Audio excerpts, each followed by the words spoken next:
اولا انا اريد اقول للسيد شريعه مداري، انت لما تقصف بلدي لا تنتظر مني احترامك بعد. انت الان تقصف العراق وتزعل من انا اقاطعك واذكرك قبل ساعه قصفت اربيل. تعتبر هذا تجاوز وقله احترام، بس من تقصفني وتقصف بلدي هذا لا عادي. انت متوهم. اسمع، احنا العراقيين صعبين ترى، خذت ويانا وخلينا نكون واضحين. عوفنا من العرب، عوفني من العرب.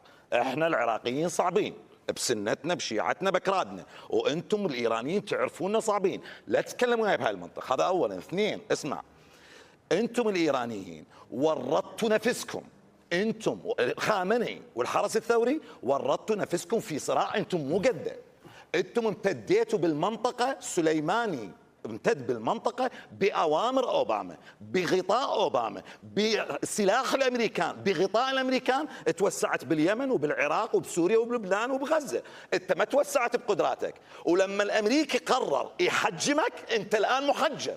انت الان محجم، انتهيت. انت ما عندك دور لا في بلدك ولا اقليميا ولا دوليا. كل ما تملكه هي ممارسات عصابيه، تطلق صواريخك على دول عربيه مسلمه وتتجنب اسرائيل وتتجنب ايزنهاور. هذه خليها في حساباتك. بعد ايران على طاوله مفاوضات. بس خليني من طاوله المفاوضات. انا اذلك واقصفك واقتل وليك الفقيه واقتل قيادات الحرس الثوري وادمر ملفك النووي واحطم البالستي واحطم مصانعك ومخازن اسلحتك وصواريخك واهين كرامه كل الشعب الايراني، واقعد اتفاوض وياك من منطق القوي. انا اللي احدد متى اقبل التفاوض، متى انهي الهدنه، متى احرق ايران، ومتى اجلس مع ايران.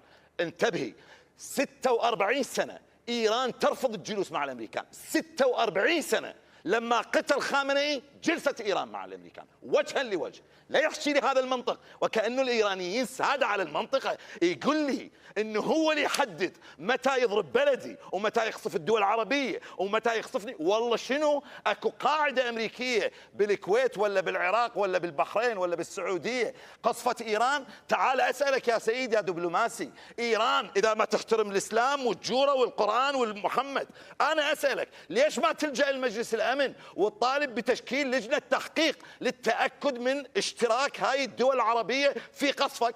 ليش؟ احترم شعبك، احترم المصداقيه، روح دافع عن شعبك وقول يا مجلس امن الخليج جاي يقصفني مو امريكا واسرائيل. يا سيدي انتم تمارسون عمليه تدليس. اما